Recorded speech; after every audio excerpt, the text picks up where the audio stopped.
ใหม่สงครามเมื่อได้เป็นวันที่14เดือนธันวาคมที่2ปี2026ในตอนแรกข่าวสายมาขอมีข่าว4ตอนแต่มาเปิ้นเผาค่ะออกตอนที่1ค่ะ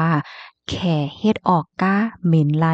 ข่าวเที่ยงตอนหนึ่งค่ะคือต่างก้นออกข่าวตั้งล่มมีคนรู้เสียงสาใจตั้งน้ำข่าวเที่ยงตอนหนึ่งแห้งการก้อนเนื้อขายเนื้อหมูแลถุงยาติงยอบกุมโตเอาตั้งพิษข่าวเที่ยงตอนหนึ่งค่ะสังฆาเจ้าตนหนึ่งยิบตั้งผ้าเหี่ยวกอไปเขา ในหวานในเฮิรนก้นเมืองแหล่ก้นเมืองเขาอ่อนกันตกใจโกเฮไลฮู้ว่าสังฆาเจ้าตนในมีไว้ตั้งเป็นป้ายใจเนี่ยค่ะอ่อนตั้งเปิ้นได้ก็เข้ามาถ่อมด้วยข่าวโหเนี่ยค่ะแขค่ะเนาะจามโดยกาหมิ่นไลเหี่ยวก็ออกมานกว่าในมื้อวันที่13เดือนธันวาคมที่2ปี2026เนี่ยมีข่าวเงาออกมาว่าห้องการฝ่ายค้นคว้าเทคโนโลยีอากาศกลางหาวแค CASC ค่ะ ไลจ้ามหมิ่นด้วยก้าหมิ่นไลอันเป็นเส้น EVTOL นะคะเนาะอันนี้ก็จ้ามหมิ่นที่เว้งหลงชงชิ่งค่ะตั้งปอดวันตกตั้งปอดเจ๋งจานวันตกของเมืองแขเสียวก็อ่องมานกว่าว่าเฮ็ดจังได๋ค่ะเนาะ เลยฮู้ว่าก้าเหม็นไรในต่างก้นไรสองเกาะมี2ตีนังคะตั้งไว้มันได้เกาะ1ปาก50กิโลเมตรต่อ1ชั่วโมงปยกเหม็นไรตั้งสูงมันได้ค่ะนะ3เหงเม็ดนะคะออกก็ได้เลยว่าขึ้นสูงอยู่ค่ะนะ3เหงเม็ดให้แหน่ยังอ่านหลงอันเฮ็ดออกก้าเหม็นไรได้ก่อเปิดตาแกลิดลองก้ากาเพปยกให้มีลองงายหลมลองออกข้าวตั้งฝ่ายหนึ่งตั้งพอตอนที่เมืองเขมังตีมังตอนได้ลอยก็ซ้ำน้ำในเสแล หนังหือแต่มีลองหงายล้มลองออกข้าวตั้งกว่าตีหนึ่งแลตีหนึ่งเฮ็ดจังไหนอะค่ะฝ่ายหนึ่งก็ให้มันป้อกึ่งเรียบตอนตาก้นตีอันคลิปเน็ตเนาะใครกว่าถึงไวๆว่าสังหวะเจ้าหน้ายเฮ็ดไหนค่ะข้อมูลตอนนี้ก็ค่ะเลยเพิ่งอิงมาที่ห้องการข่าว TNN ออกไว้เนี่ยค่ะลูกดีข่าวง่าโหนในเหตุแลกำในเฮาค่ะมาถ่อมด้วยข่าวเที่ยงตอนหนึ่งอันได้ซ้ำเป็นเพกึ่งกลางเฮอลมค่ะมีคนรู้สึกสาใจกว่าเย้า21ก่อใน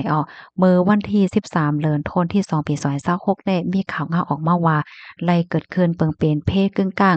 คือปินในแม่น้ำตีเจเมือง River Nile ตั้งปอดตอนเหนือของจึงเมืองซูดานค่ะลองได้ก็เป็นกว่ามือวันที่11ที่ป่นมาจำหนังข่าวยามในเปิ้นตีค่ะไล่ฮู้ว่ามีคนรู้สึกสาใจที่มันใน21ก่อเนาะทางฝ่ายภูมิพลพรเขาก็ลาดว่าคือลำในเนาะต่างโกนมาในหมวก30ก่อจังเนี่ยค่ะ ในเฮือนั่นก็มีนางหญิงมีคนเฒ่าอายุใหญ่แลลูกอ่อนแลเจ้าไหนเจอเขาในค่ะออกข้าวตั้งวงกลางหมู่วานเทบาอันกาวัดและดังหมู่วานเดมอันกาไรจังไหนค่ะเกี่ยวเลยลองได้ทั้งฝ่ายภูมิพลพ่นเขาเนี่ยก็ลาดว่าอิงเนอคือว่าสังว่าเฮ็ดจังไหนมันอ่ำป้อคึกอ่ำป้อเขี้ยมอันนี้ก็เป็นป้อดอนตนหนึ่งอันเฮ็ดให้เป็นเพกึ่งกลางในปอกกำไนให้แหน่นะพยากรณ์ลาดเทียงว่าฮือ ละลายล่ำคะเนาะที่อันหับต่อต่างก้นหวานก้นเมืองกว่ามาคามแม่น้ำในมันเป็นของปกติกะนั่นค่ะน่ะปยก็มันต่างฝ่ายภูมิพลพ่อในเปิ้นตีก็เปิ้นก็บ่เลยลุ่มลาดทัดด้วยหลีๆว่าคือลำในเนี่ยเจ้ามันรอดเพเจ้ามันเขิงข้ามห้าสังห้าเฮ็ดไหนคะเพราะว่าเป็นบางตีได้ก็เพราะว่าเฮ็ดออกอีหังมาในภูมิพลพ่อเขาก็ได้ทัดด้วยว่า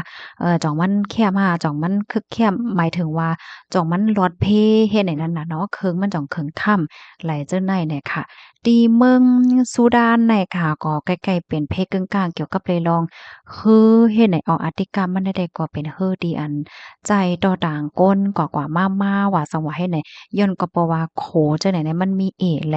ลองออกข้าวตั้งแลจังไหนก็ใกล้ปึงอิงตั้งเฮออาติกาปึงหลงมันได้ก็เป็นวานอันอยู่จ้อมวานนอกหน้าป่างวานให้ข้อมูลตอนได้เลยปึงอิงเอามาที่ห้องการข่าว BBC ค่ะลูกดีข่าวเงาโหนในเหแลกำได้มาถ่อมด้วยข่าวเงาเที่ยงตอนหนึ่งค่ะแห้งการก็หนึ่ง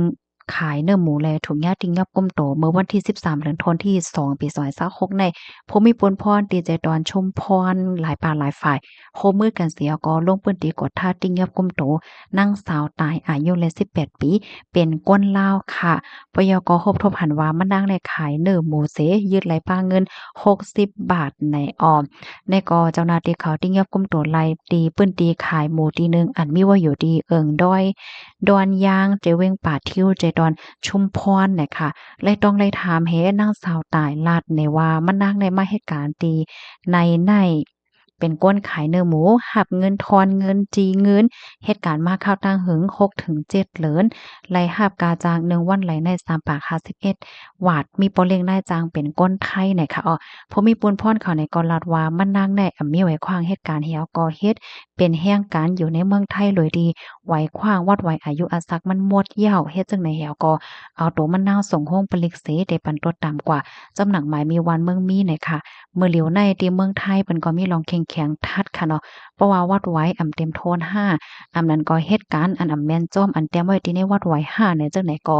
มันก็จางยางยอบว่านั้นยาวเนี่ยค่ะเมื่อเหลียวในเลยเสพมีปนพรเขายาวเปิ้นก็จะมีลองโฮมมือกันตั้งหลายปานหลายฝ่ายค่ะเนาะป้าเจ็มก้นหวานในปื้นติไหลเจิ้นไหนแน่ค่ะกำในเฮาค่ะมาถ่อมด้วยข่าวเงาเทียงตอนหนึ่งค่ะมีหมุนจ้างเจ้าป้าหนึ่งนะคะยิบตั้งผ้าเสียก่อเขาในเคินกลเมื่อวันที่13เดือนธันวาคมปี2026ในมีข่าวเงาออกมาว่าตั้งฝ่ายผู้ใหญ่ก้นหลงตีวันหนึ่งตีในเจตนครราชสีมาไล่ฮับถึงลาวที่ก้นวันว่ามีสังฆาเจ้าตนหนึ่งเนาะยิบตั้งผ้าเสียก็เขากว่าที่ในวานก้น มีไว้อยู่ดีหิมห้อมวัดยองวัดบุญสงฆ์อนุสรณ์หมู่ที่4วานจำนงพรหมวิเวกแน่ๆเนาะไหว้หลังเสร็จแล้วรับเติงลาดยกไหลกับสารตั้งภูมิปนพรไหลปานหลายฝ่ายสิไหลกว่าในปืนตีเนี่ยก็เลยก็ฮบทบหันสังฆาเจ้าตัวหนึ่งอายุอาศักได้มีอยู่หมอก55ถึง60ปีเนี่ยค่ะไปกว่าไปมายิบตั้งผ้าเสมีไว้อยู่ที่หน้าหอต่อเฮิรนก้นวานเฮ็ดจังไหนกำแน่เป็นผู้ใหญ่ก้นหลงวานและภูมิปนพรเขาในกอไล่จอยกันอบโอ้เหี่ยวก็เอาโตสังฆาเจ้าแน่ค่ะเนาะมาทัดมาหังต้วยเลยโฮบทบหันลองจ้อมปักเปิงหมายมีหนังเก่าเฮ็ดไหนค่ะนะสืบนั่นก็ไล่เอาโตเจ้าแน่ทรงกว่าดีโคงยาพี่ไม้เปิดตารักษาต้วยตั้งเป็นป้ายใจจังไหนค่ะก้นวานเขาลัดวานในปื้นตีก้นวันเขาใครในว่าหมวนจ้างเจ้าป้าในลูกต่างตีต่างตั้งเสียวก็มานั่นน่ะเนาะก่อนที่เดมีเมื่อเดมันได้ก็ลูกต่างตีต่างตั้งเสมาติวัดเกียวที่ในหมู่บ้านในเปิดตาเดมาย่างกำพระราตะลาว่าสังว่าเฮ็ดจังได๋นั่นน่ะเนาะเอากว่าเอามาเนี่ยก็ซ้ำมีฝังหังแปลกๆเปิง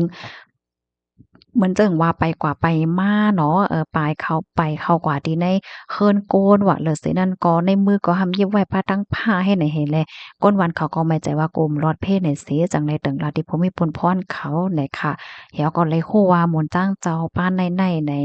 มีไว้ตั้งเป็นป้ายจ่ายเนี่ยค่ะก้อยกะว่ากำลีที่ว่าตั้นไรเฮ็ดอีหังติก้นวานไหนค่ะข้อมูลตอนในข่าวเลยเปิงอิงเอามาที่ห้องการข่าวสดออกไว้ค่ะ เพราะว่าเฮาค้ามาด้วยเกี่ยวเลยลองตั้งเป็นป้ายใจในอันนี้ก็หลีฟังไว้หนังเก่าค่ะเนาะพี่น้องเฮาค่ะย้อนก็เพราะว่าเฮาก็บ่ฮู้ว่าเปิ้นติเฮียงพองจังได๋นั้นค่ะน่ะเนาะเอาข่าวไว้ส่งค่ะ